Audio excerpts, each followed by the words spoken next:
The swollen river thundered through the African plains, its muddy current tearing through grass and acacia roots alike. Along its trembling edge, a mother lion walked cautiously, her golden fur flecked with rain. At her side trotted a small cub, still unsteady on its paws. Curious but fragile. Then it happened. A slip, a scramble, and a splash. The cub lost its footing on the wet bank and tumbled into the raging current. Within seconds, it vanished into the torrent, swallowed by the roaring water. The lioness froze for the briefest instant. Then, with a roar that split the air, she charged along the edge, running parallel to the current. Her heart hammered against her ribs, her breath ragged as she tried to keep her cub in sight. The river was merciless, a brown, churning beast that seemed determined to claim her child. Through the spray, she saw a flash of movement. The cub had managed to grab onto a thick branch drifting in the middle of the flood. It clung desperately, tiny claws digging into slick bark as waves pounded its frail body. The mother lion crouched low, muscles coiled with helpless energy. Her mouth opened in a silent, anguished roar, eyes fixed on her cub. The sound that tore from her throat was raw and heartbreaking. Not a warning, not a challenge, but pure maternal despair. She tried again and again to inch closer, but every step sank into mud. The ground collapsed beneath her paws, forcing her back. She was a hunter, strong, fearless, the queen of her land. But against water, she was powerless. The cub's grip weakened. Its small body shivered violently, eyes wide with terror. The lioness paced, roared, and then stopped. Something in her gaze shifted from panic to purpose. She looked away from the river, toward the dirt road that wound through the acacia trees.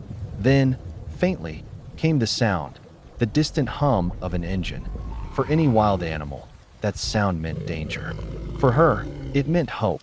With one final look at her struggling cub, the lioness made an unthinkable choice. She turned and ran. Her powerful paws pounded the soaked ground as she sprinted across the plains. Mud splashed around her legs. Rain clung to her whiskers. Ahead, the sound of the engine grew louder. A green Jeep appeared, cutting across the flooded path.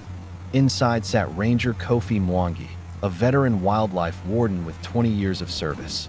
He slowed the vehicle when he saw her, his instincts kicking in. A lioness running directly toward him could only mean one thing. Danger. He braked hard. His hand went to his tranquilizer rifle, but what happened next left him stunned. The lioness didn't attack. She skidded to a stop just meters from his Jeep, her claws carving lines in the mud. Her head dropped low, tail tucked, and a strange, trembling sound came from her throat. It wasn't a growl. It was a plea. Kofi froze. He had seen lions charge, defend, and kill, but never beg. The emotion in her eyes was unmistakable, fear and desperation. Not for herself, but for something she loved. Before he could process it, the lioness turned sharply, let out a deep, throaty cry, and ran back toward the river. She stopped once, looking back at him as if urging him to follow. Kofi hesitated only for a moment, then shifted into gear and followed. When he reached the riverbank, the scene before him took his breath away. The cub was still there, a trembling speck of life clinging to the log, battered by waves. The river was furious, alive, and deafening. And on the muddy edge stood the lioness, pacing in frantic circles, her golden body trembling. Kofi parked and stepped out slowly, every movement deliberate. The lioness turned toward him, muscles tense, eyes blazing. She growled low, a warning, but didn't advance. Her roar was no longer one of dominance. It was despair. "Easy, girl," Kofi murmured under his breath, his tone steady, calm, reassuring. "It's okay. I see what you need." He knew she couldn't understand his words, but maybe she could feel his intent. He pulled a rescue rope and life vest from the Jeep. His partner, Malik, waited behind him, nervous but ready. Kofi tied the rope around his waist and handed the other end to Malik. "If I go under, count to 3, then pull," he said quietly. Malik nodded. Kofi glanced once more at the lioness. Their eyes met. Between them passed a silent agreement, a fragile bond built not on trust, but on necessity. Then he stepped into the river.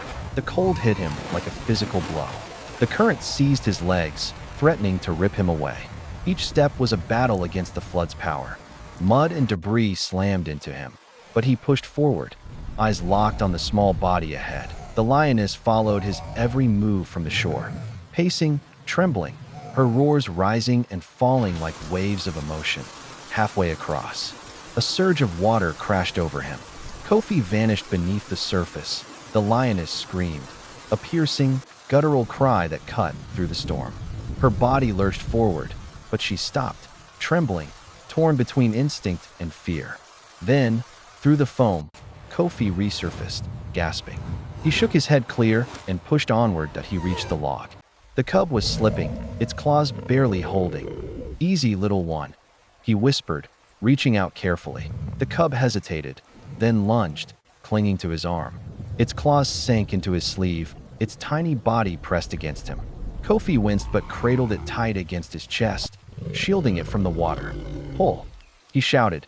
Malik began to reel him in, inch by inch. The rope stretched under strain as the current tried to drag them both away. Kofi felt every muscle burn, but he refused to let go. On the bank, the lioness moved with them, crying softly, pacing like a mother watching the impossible. Finally, Kofi's boots found mud. He staggered out of the water, collapsing onto the riverbank with the cub still in his arms. Both were soaked, trembling, half drowned.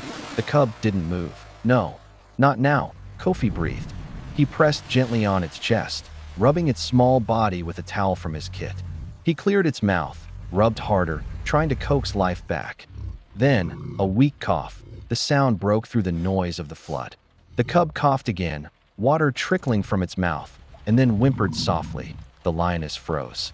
Every muscle in her body stilled. Then she stepped forward, one slow, careful step at a time. She stopped just a meter away, her eyes locked on her cub. Kofi didn't move. He stayed kneeling, hands still, breathing shallow. He set the cub gently on the ground and backed away. The little one blinked, shivered, and began to crawl. Its paws wobbled, its movements weak, but it pushed forward, straight into its mother's waiting body. The lioness bent low, pulling the cub beneath her chest. She licked it over and over, each stroke urgent and trembling. Her body shook, not from cold, but from sheer emotional release. Kofi watched, exhausted but awestruck. It wasn't just relief. It was gratitude, primal and pure. For a long moment, predator and man shared the same silence. Then the lioness looked up at him. Her eyes softened, and for the briefest instant, they held understanding. No growl, no roar, just peace. Without a sound, she picked up her cub by the scruff and turned toward the plains.